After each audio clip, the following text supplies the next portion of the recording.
है श्रद्धा विश्वास रूपिणो याभ्यां विना पश्यन्ति सिद्ध स्वान्तरेश्वरम् यत्र यत्र रघुनाथ कीर्तनम् तत्र तत्र कृतमस्तकाञ्जलिम् वाष्पवारि परिपूर्णलोचनम् मारुतिं नमत राजसान्तकम् श्री गुरु चरण सरोज रज निज मन मुकुर सुधार वर्णो रघुवर विमल यस जोदायक फलचार तुलसीदास जी के पद कमल बार ही बार मनाओ गुण गाओ सिया राम के हनुमत हो सहाय तुलसी सौरभ मधुसने श्वास श्वास मेरा शिवनायक नंदन तुम्हें बारंबार प्रणाम गाएगा निरंतर श्री राम जानकी का जस राम नाम मंत्र नित्य वाणी को जपाएगा पाएगा पदार्थ चारी संतों के संगति में उन्हीं का संदेशा तू सबको सुनाएगा नाएगा शेष राजेश गुरु चरण पथ भूल के उस संग में ना खुद को मिलाएगा लाएगा पवित्र भाव अपने में मेरे मन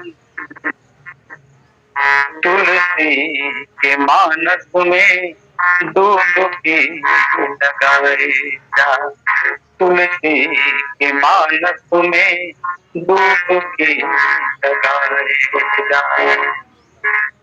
यावर रामचंद्र की जय उमापति महादेव की जय पवन सुत हनुमान की जय गोस्वामी तुलसीदास की जय बोलो भाई सब संतन की जय सब भक्तन की जय जय जय श्री सीताराम बोले परम गुरुदेव भगवान की जय।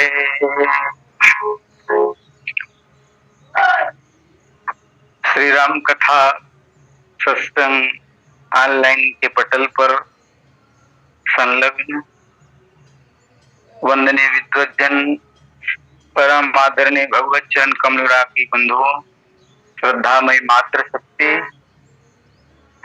और साथ ही साथ इस कार्यक्रम के संचालक संयोजन प्रेरक भैया श्री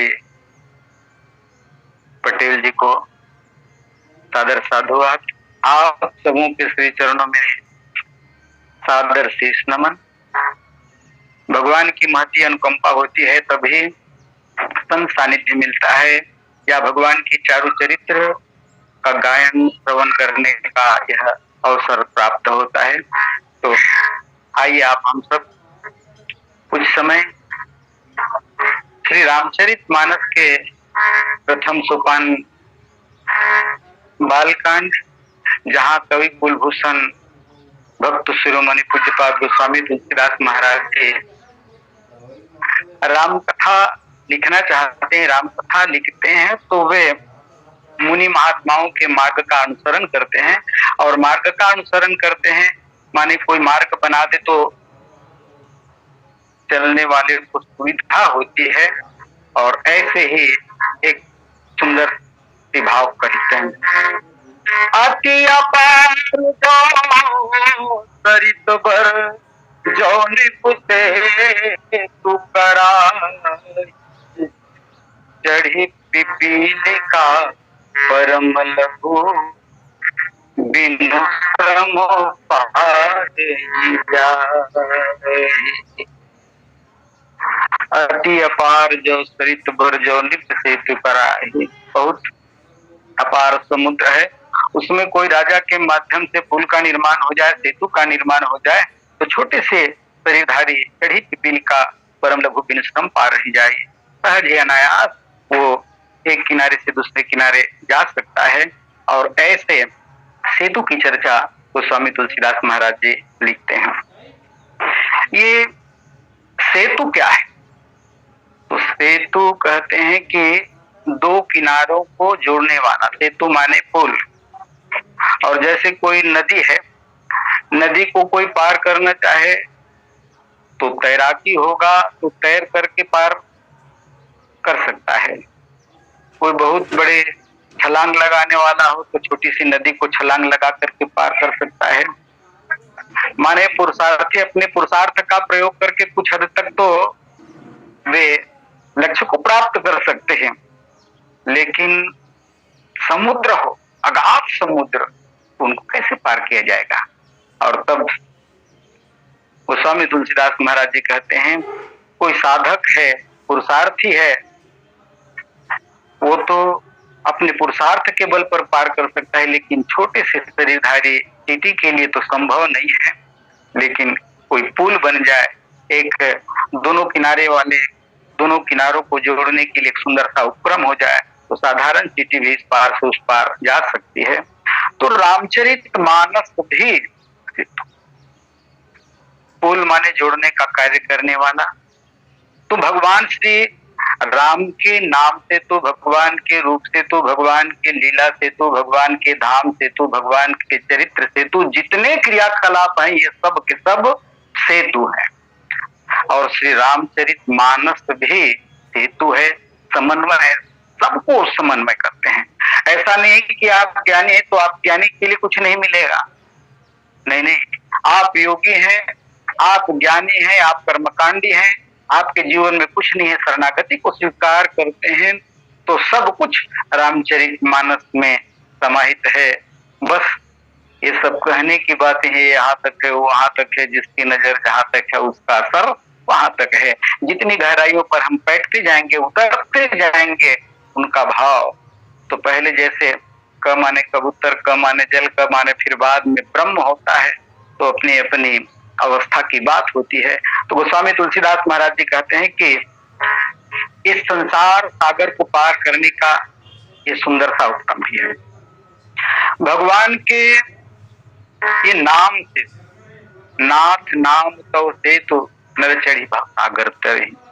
भगवान के नाम सेतु माने भगवान राम के नाम का आश्रय लेकर के इस संसार में बार बार जन्म लेना और मरना, यही भवचक्र है, भवरोग है, और इसी को पार किया जा सकता है नाम का आश्रय लेकर के। गोस्वामी जी कहते हैं कि आपके नाम की वो महिमा है, नाथ नाम तो सेतु नर चढ़ी भव सागर तरही। भगवान की कथा भी सेतु है। सुंदरकांड में आप पाते हैं, सकल सुमंगल दायक रघुनायक गुणगान, सादर सुनहि ते तरहि भव सिंधु बिना जल जान। संसार सागर से भगवान की कथा का आश्रय लेकर के सहज ही पार जाया जा सकता है। ये कथा से तो भगवान राम के रूप से तो आप पाएंगे लंका में जब हनुमान जी महाराज सीता जी का पता लगा करके आए, और तब उस समय देहाभिमान का समुद्र है, और जब तक के समुद्र को पार नहीं किया जाएगा तब तक के सीता की प्राप्ति नहीं होगी। गोस्वामी जी कहते हैं ये समुद्र क्या है? पुनःअभिमान सागर भयंकर, देहाभिमान का समुद्र है। और जब तक के देहाभिमान से कोई व्यक्ति ऊपर नहीं उठेगा तो वैदेही का दर्शन कैसे कर पाएगा? समुद्र पर पुल बनाने की आवश्यकता है। हनुमान जी महाराज वे सक्षम है तो वो तो नाग सिंधु हाटकपुर जा रहा समुद्र को लांग करके चले गए, लेकिन भगवान राम के साथ बानरी सेना है, भालुओं का दल है, सबके लिए तो सक्षम नहीं है, सबके सब तो इतने बलवान नहीं है, इतने पुरुषार्थी नहीं है। तो वहां पुल की आवश्यकता, और जैसे सेतु का निर्माण हो गया, पुल बन गया, तो गोस्वामी तुलसीदास महाराज जी कहते हैं, सेतु बंधु जीत चढ़े रघुराई, चितौ कृपाल सिंधु बहुताई। भगवान के जितने ये चरित्र हैं, रूप सेतु हैं, इस सेतु के संदर्भ में ये चर्चा है। सेतु बंध का दर्शन करने के लिए जब पुल बन गया तो भगवान उन पर सेतु का अवलोकन करने के लिए वे चढ़ते हैं, और जैसे सेतु पर भगवान चढ़ करके निरीक्षण करने लगे, देखन कहा प्रभु करुणा कंदा, प्रगट भय सब जल बिंदा। भगवान राम के रूप का दर्शन करने के लिए जितने जलचर प्राणी हैं, एक से एक शरीरधारी, मकर नक्र नाना जस व्याला, सतजो जन सब परम विशाला। एक से एक बड़े, और इतने मगरमच्छ, घड़ियाल, सर्प जो छोटे से छोटे बेशरीरधारी को खा सकते हैं, लेकिन भगवान का रूप दर्शन करने के लिए कोई प्राणी, कोई छोटी सी मछलियां या कोई दूसरे जीव जंतु जो है, उनके मन में शंका नहीं, क्योंकि वो रूप सिंधु का दर्शन करने के लिए वे तत्पर हैं। तो गोस्वामी तुलसीदास महाराज जी कहते हैं, प्रभु ही बिलो कही तरही न टारे, मन हर्षित सब भय हारे। भगवान राम के रूप का दर्शन कर रहे हैं, और तब गोस्वामी तुलसीदास महाराज जी कहते हैं, तिनकी ओट न देखिय बारी, मगन भये हरि रूप निहारे। जलचर प्राणी जल के ऊपर इतने ऊपर आए, गोस्वामी तुलसीदास महाराज जी कहते हैं कि तिनकी ओट न देखिय बारी, वो जल तो दिखाई नहीं देता। और तब गोस्वामी तुलसीदास महाराज जी कहते हैं, यही कृपा का पुल है। सेतु बंधु भई धीर यति, कपि न भूपन थोड़ा, अपर जल चरणी ऊपर चढ़ी चढ़ी पार ही जाए। भगवान के रूप से गोस्वामी तुलसीदास महाराज जी कहते हैं, ऐसे भगवान का दर्शन करने के लिए जलचर प्राणी आए, तो उनका उपयोग भगवान ने कहा, ये बहुत भीड़ हो रही, तो कोई आधे मार्ग इस जलचर प्राणियों के माध्यम से पार हो जाओ। गोस्वामी तुलसीदास महाराज जी कहते हैं, ये भगवान के रूप सेतु है, और चरित्र आप पाएंगे। भगवान राम के जितने क्रियाकलाप हैं, भगवान के नाम, भगवान के रूप, भगवान के लीला, भगवान के धाम, भगवान के चरित्र, और ये भगवान की जो गाथा है, ये रामचरितमानस जन, ये सब के सब एक दूसरे को जोड़ने वाला है। और इसी मार्ग का अनुसरण, सेतु का अनुसरण गोस्वामी तुलसीदास महाराज जी ने किया है। आज समस्त भारतवासी, हिंदू सनातन धर्म के लोग गोस्वामी तुलसीदास महाराज जी के ऋणी हैं। आप जानते हैं कि उस समय आर्य संस्कृति, द्रविड़ संस्कृति से और शाश्वत की, कोई शिव को मानता है, कोई विष्णु को मानता है, विष्णु और शिव को मानने वाले में मतभेद। तब उस समय से और शाक्त को वो एक जोड़ने के लिए, दोनों का समन्वय करने के लिए भगवान शिवलिंग की स्थापना की, लिंग स्थापित कर विधिवत पूजा। और उस समय भगवान शंकर के लिए कहा, शंकर प्रिय मम द्रोही, शिव द्रोही मम नाथ, हे नर करही कल्प भरी, घोर नरक मम पास।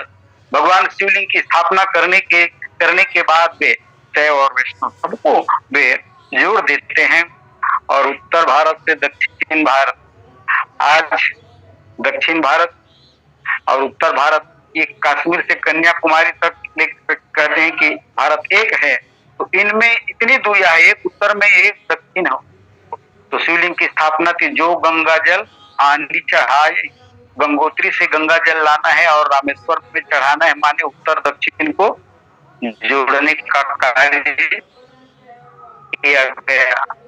तो रामचरित मानस में भगवान राम के जितने कार्य हैं विश्वामित्र प्रसंग के माध्यम से ले सकते हैं। भगवान राम के एक शास्त्र के गुरु हुए त्रिकालज्ञ वशिष्ठ और शास्त्र के गुरु हुए विश्वामित्र। आज ये दूरियां जो बनी हुई है जाति के बीच में, धर्म के बीच में, प्रांत के बीच में, वर्ण के बीच में कितनी दूरियां हैं और संघर्ष इसी के चलते, और इसके चलते किसी को सुख शांति की प्राप्ति संभव नहीं है। तो इनको मिटना होगा, इनको मिटाना होगा। तो स्वामी तुलसीदास महाराज जी कहते हैं राम राज्य का मुख्य कारण क्या है? राम राज्य माने जैसे समुद्र का मंथन करके अमृत प्राप्त किया गया, तो पूज्य गुरुदेव पंडित राम किंकर महाराज जी कहते हैं ये भगवान राम का वन गमन भी राम राज्य रूपी अमृत को प्रकट करने के लिए भगवान राम का ये वन गमन हुआ है। तो मंथन के पहले अमृत तो बाद में निकला, उनके पहले विष निकला, तो फिर विष को ये पान करने वाला होना चाहिए। तो हमारे आपके जीवन के लिए संतों ने बात कही, आप कोई अच्छा लक्ष्य प्राप्त करना चाहते हैं, आप अच्छे उद्देश्य के लिए कोई कार्य करना चाहते हैं, तो अमृत तो बाद में निकलेगा, जहर पहले निकलेगा। तो उस समय चिंता करने की आवश्यकता नहीं है। लोग आरोप लगा रहे हैं, लोग ऐसा कह रहे हैं, वो ऐसा कर रहे हैं। प्यारे सज्जन, अमृत पाने के लिए तो पहले विष को प्राप्त करना होगा, और जब तक के विष प्राप्त पान नहीं करेंगे तब तक के अमृत की प्राप्ति नहीं होगी। और इसलिए जाति पाति कुल धर्म पढ़ाई, आज वर्ण व्यवस्था के चलते ऊंच नीच का भेदभाव, कितनी दूरियां हैं, जाति की दूरियां, वर्ण की दूरियां, ये अमीर है, ये गरीब है, ये विद्वान है, ये धनवान है, ये निर्धन है, कितनी दूरियां हैं। तो गोस्वामी तुलसीदास महाराज जी कहते हैं राम राज्य रूपी अमृत की विशेषता क्या है? राम राज बैठे त्रैलोका, हर्षित भये गए सब शोका। गोस्वामी तुलसीदास महाराज जी कहते हैं बैर न कर काहू तन कोई, राम प्रताप विषमता कोई। सब जाति वर्ण व्यवस्था के बीच, ऊंच नीच के बीच ये दूरियां है, इसी दूरी को समाप्त करने की आवश्यकता है, इसी दूरी को के लिए बराबर करने के लिए सेतु की आवश्यकता है। तो गोस्वामी तुलसीदास महाराज जी कहते हैं राम प्रताप विषमता कोई। भगवान राम इसी विषमता को मिटा करके मिटाते हैं, और परिणाम क्या हुआ? सब नर करहि परस्पर प्रीति, चलहि स्वधर्म निरत श्रुति। ऐसा सुंदर परिणाम हुआ। आज समाज में सब नर कर ही परस्पर प्रीति, और सब नर आपस में, सब व्यक्ति आपस में प्रेम करने लग जाए तो उमाज राम करण दत, विगत काम मधु क्रोध, निज प्रभु मैं देखहि जगत, के सन करहि विरोध। प्यारे सज्जन, ये दृष्टि पाए मिल जाएगी। तो गोस्वामी जी कहते हैं त्रिकालज्ञ वशिष्ठ और विश्वामित्र के बीच, आप जानते हैं पहले विश्वामित्र जी क्षत्रिय थे और क्षत्रिय राजा के रूप में थे। अपने सैनिकों के साथ त्रिकालज्ञ वशिष्ठ के आश्रम में जाते हैं, और इतने सैनिकों के लिए कामधेनु की कन्या नंदिनी के माध्यम से विश्वामित्र के साथ उनके सैनिकों के लिए सारी व्यवस्थाएं त्रिकालज्ञ वशिष्ठ कर देता है। विश्वामित्र को लगने लगा एक आश्रम है बाबा जी का, और इस आश्रम के माध्यम से इतने लोगों के लिए व्यवस्था हो गई। तो उसने वशिष्ठ जी से पूछा, महात्मा जी आप लोगों ने हम लोगों के लिए इतनी सुंदर व्यवस्था की है, तो कहाँ से, कैसे? तो वशिष्ठ जी ने कहा कि कामधेनु की कन्या है नंदिनी, और नंदिनी के माध्यम से ही ये सब हुआ है। गोस्वामी तुलसीदास महाराज जी कहते हैं जो पद पर आसीन होता है ना, और स्वार्थ की दृष्टि से सब जगह वो अपनी आंखों से, अपने चश्मा के माध्यम से देखने लगता है, अपने भाव से सोचने लगता है। तो विश्वामित्र ने कहा आप आश्रम में रहते हैं, आपको इतने सब चीजों की आवश्यकता नहीं है। ऐसा कीजिए, आप पूजा पाठ करते हैं, यज्ञ करते हैं, हवन के लिए घी की आवश्यकता है, दूध की आवश्यकता है, तो मैं 10,000 गाय भेज देता हूँ और 10,000 गाय के माध्यम से आपकी सारी कमियां पूर्ण हो जाएगी। आप मुझे इस नंदिनी को दे दीजिए। तो गोस्वामी तुलसीदास महाराज जी कहते, त्रिकालज्ञ के वशिष्ठ जी ने कामधेनु की कन्या नंदिनी को देने से मना कर दिया और तब उनके बीच युद्ध होता है। कहा जाता है कि विश्वामित्र के द्वारा वशिष्ठ जी के बहुत से पुत्रों को मार डाले। तो विश्वामित्र और त्रिकालज्ञ वशिष्ठ के बीच 36 का आंकड़ा है। तो गोस्वामी तुलसीदास महाराज जी कहते हैं, ये विश्वामित्र बार बार त्रिकालज्ञ वशिष्ठ से हार जाते हैं, तो उनके मन में भाव आया कि इस वशिष्ठ पर विजय कैसे प्राप्त किया जाए। तो धिक बलम क्षत्रिय बलम ब्रह्म तेजो बलम बलम, ये क्षत्रिय से श्रेष्ठ है ब्राह्मण। तो क्षत्रिय थे विश्वामित्र और क्षत्रिय के बाद वे ब्राह्मण बने और ब्राह्मण बने। तो गोस्वामी तुलसीदास महाराज जी कहते हैं, ब्राह्मण तो बने लेकिन उनको लग रहा था कि क्षत्रिय से ब्राह्मण श्रेष्ठ है और भगवान ने भी बड़ा कौतुक किया। भगवान आए तो चक्रवर्ती सम्राट राजा धीराज महाराज दशरथ के यहाँ, क्षत्रिय के यहाँ आगे। माने भगवान बताना चाहते हैं, कोई जाति को लेकर के ईश्वर को प्राप्त करना चाहे, इस बात का रहस्य भक्ति माता मां सबरी के सामने भगवान राम ने खोल दिया। जाति पापी कुल धर्म बढ़ाई, धन बल परिजन गुण चतुराई। कोई जाति को लेकर के कहे कि हम श्रेष्ठ हैं, ठीक है, जाति की व्यवस्था है, समाज के संचालन के लिए है भाई, और हम नहीं समझ पाते और ऊंच नीच, ये ब्राह्मण क्षत्रिय वैश्य शूद्र, इसको लेकर के ये जितने लोग हाहाकार करते हैं, शायद रामचरितमानस को, भगवान की कथा को, हमारे सनातन धर्म की जो सदग्रंथ है उनको आश्रय ले लिए होते तो इतनी विडंबना की बात नहीं होती, शुद्रता की बात। अरे शूद्र चरण है भाई, और तो चरण की भूमिका नहीं है क्या? जब कोई राष्ट्रपति या प्रधानमंत्री बनता है तो उसको प्रधानमंत्री पद, राष्ट्रपति पद कहा जाता है। तो एक जितनी भूमिका सिर के है उतनी भूमिका एक चरण की भी है। चरण के माध्यम से तो आप गति को प्राप्त करते हैं, तो एक व्यवस्था है। तो गोस्वामी तुलसीदास महाराज जी कहते हैं, महामुनि विश्वामित्र को लगने लगा कि भगवान तो ये क्षत्रिय के घर में आ गए और तब ईश्वर को प्राप्त करना है। तो गोस्वामी तुलसीदास महाराज जी कहते हैं, पहले आप अपनी अहमता को मिटाइए, आप अपने द्वेष को दूर हो जाइए और दूर करिए। और जब यज्ञ करते हैं, गाभितन है मन चिंता व्यापी, हरि बिनु मरहि न निश्चर पापी।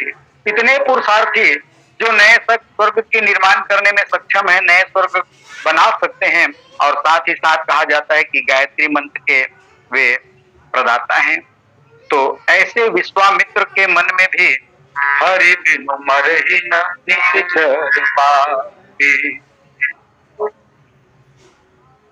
लगने लगा कि भगवान के बिना काम नहीं चलेगा।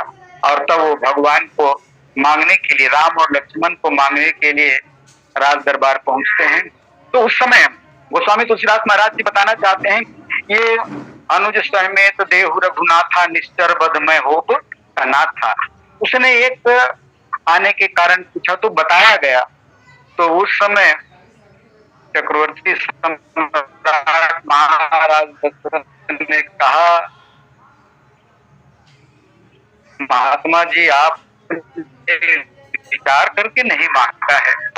और ईश्वर के उन्मुख जब कोई व्यक्ति होता है तो वो विश्वामित्र महामुनि उन्नति होती गई वो, और उनके बाद मांग करने लगे। तो गोस्वामी तुलसीदास महाराज जी कहते हैं, 36 का जिनका आंकड़ा है गुरुदेव के साथ में, उनके यहाँ ईश्वर को पाना है तो आपको द्वेष को मिटाना ही होगा। और गए, और तब महाराज दशरथ देना नहीं चाहते थे, लेकिन उस समय त्रिकालज्ञ वशिष्ठ चाहते, ये तो मेरा विरोधी है, मेरा विरोधी है, तो और कह देते कि बिल्कुल इसको देने की आवश्यकता नहीं है। लेकिन गोस्वामी तुलसीदास महाराज जी कहते हैं, उसने कहा राजन आपने यज्ञ किया और यज्ञ किया तो 4 पुत्र की प्राप्ति हुई और 4 पुत्र प्राप्त हुआ है तो आज यज्ञ संकट में है, तो 4 में से कम 2 को दे दीजिए ना, 4 में 2 को दे दीजिए। हमारे आपके जीवन में प्यारे सज्जन बहुत सी वस्तुओं को प्राप्त करते हैं, अरे 4 में कम से कम 1 आध को तो कम से कम थोड़ा बहुत तो अपने का प्रयास करें। तो त्रिकाला के वशिष्ठ जी ने कहा कि इनको देने पर लाभ ही होगा। तब किसी ने वशिष्ठ जी से पूछा, महाराज आपने नंदिनी को देने से मना किया था, यही विश्वामित्र है ना, नंदिनी कामधेनु को मांग रहे थे तो उस समय आपने नंदिनी को देने से मना किया था, लेकिन आप राम को देने के लिए राम को दिलाने के लिए कैसे तैयार हो गए। तो त्रिकाला के वशिष्ठ ने बड़ी सुंदर बात कही, कामधेनु की कन्या नंदिनी का दुरुपयोग किया जा सकता है लेकिन मेरे राम का दुरुपयोग कोई नहीं कर सकता।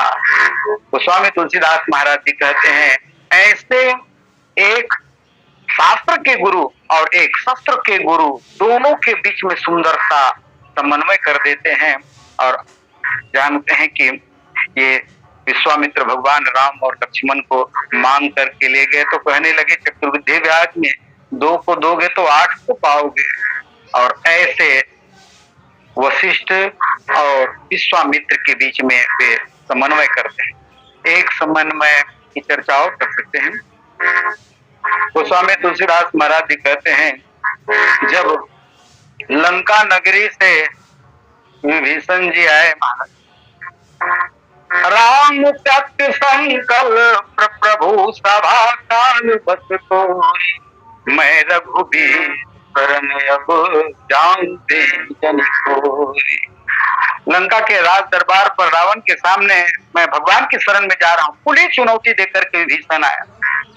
और आज भी लोग विभीषण को के ऊपर दोषारोपण करते हैं, घर का भेदी लंका ढाए, अरे विभीषण के साथ आप न्याय नहीं कर पा रहे हैं, उसने खुली चुनौती दी है। और भगवान के दल में आए तो बीच में रोक कर उसने कहा, नाथ दशानन कर मैं भ्राता, निश्चर वंश जन्म सुरत्राता। वाल्मीकि सेना बैठे उसने परिचय दिया कौन आया है, और तब कहा गया महाराज कि लंकापति रावण का भाई है। हनुमान जी का भाई कहते तो शायद शीघ्रता से उनको रामांचल में सम्मिलित किया जाता। और वे नाथ दशानन कर मैं भ्राता, तो भगवान राम ने कहा मंत्री अपने मित्र सुग्रीव से, आपका क्या मत है। उसने कहा महाराज जानिर जाई सीता शर्माया, काम ही कारण आया। महाराज वो बाहर से शत्रु पक्ष से आया है तो उनके बारे में समझा नहीं जा सकता।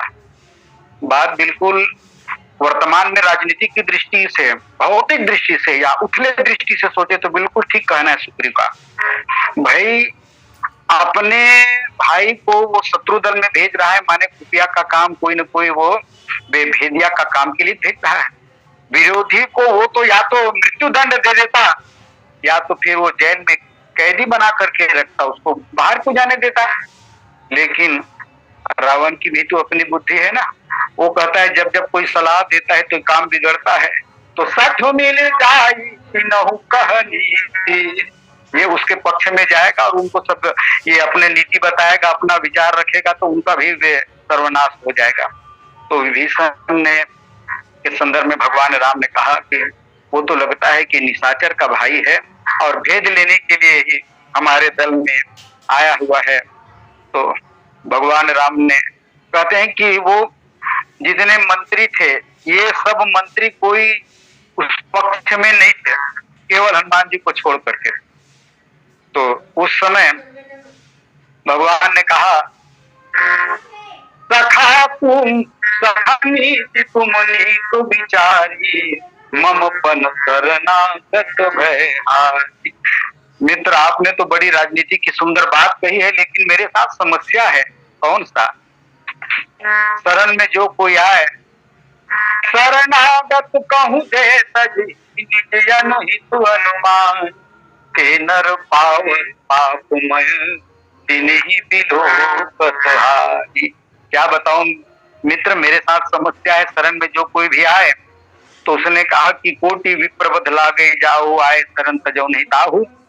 किसी भी प्रकार से ठीक है, वो भेद लेने के लिए भी आया हो तो भगवान चाहता है कि कोई भी भक्त या कोई भी साधक हमारा भेद तो ले ले, इनके प्रकार हमको जान ले। तो जान देहु देहु जनाए।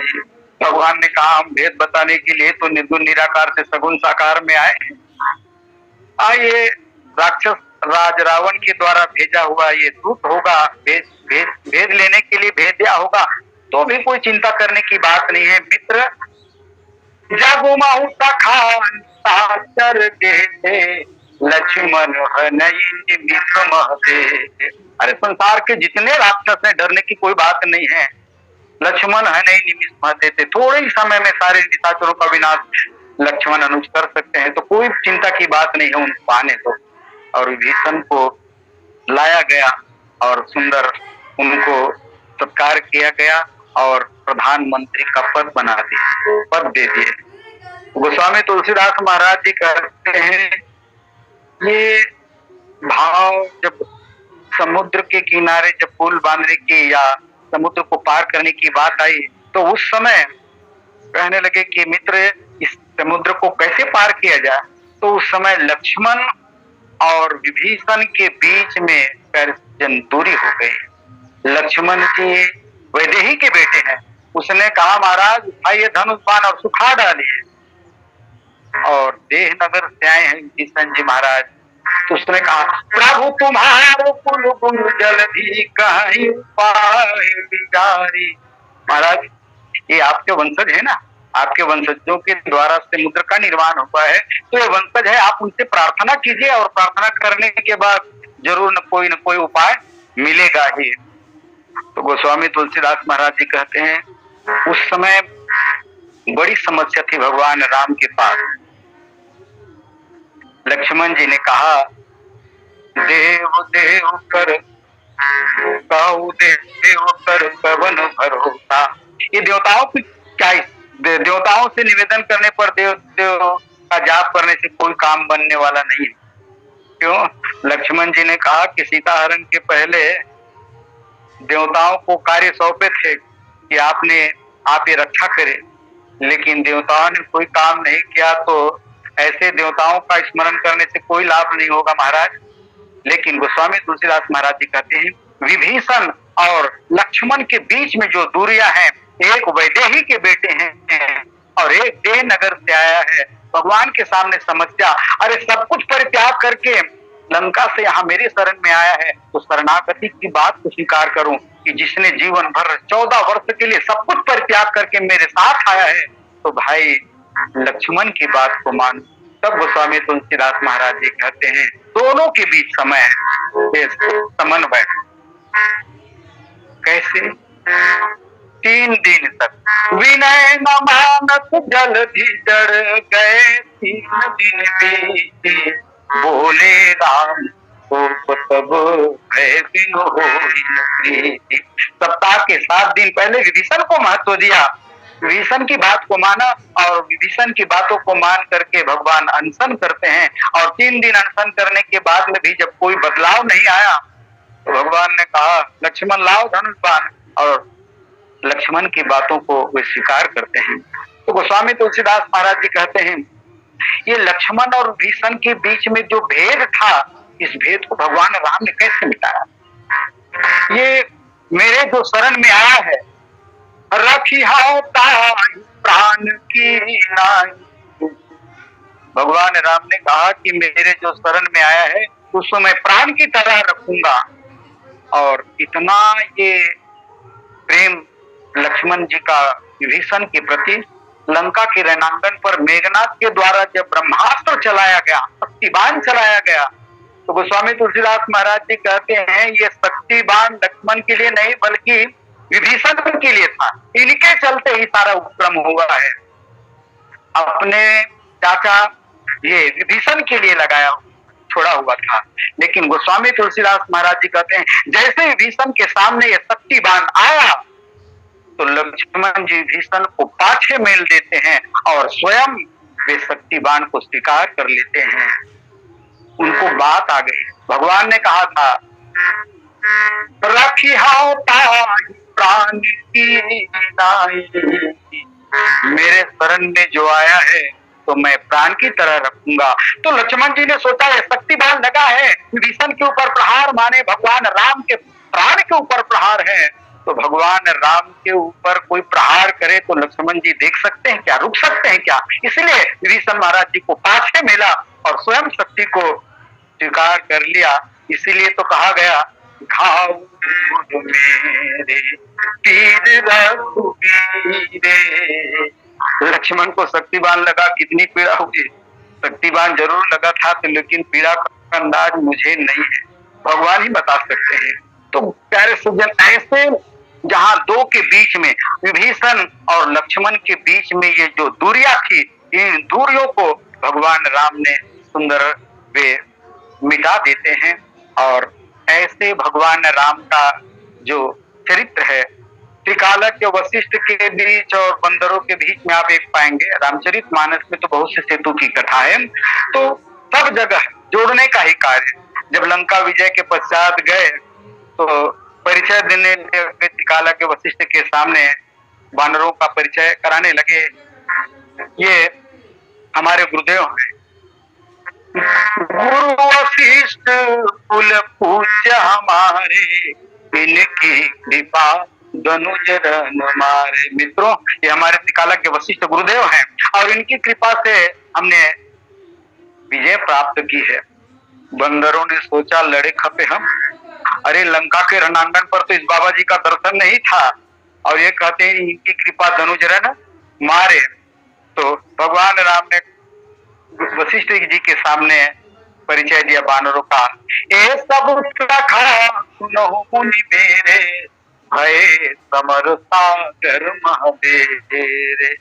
प्यारे सज्जन, ऐसे वानरों के बीच में, ऐसे त्रिकालज्ञ वशिष्ठ के बीच में सुंदर सा वे समन्वय कराते हैं।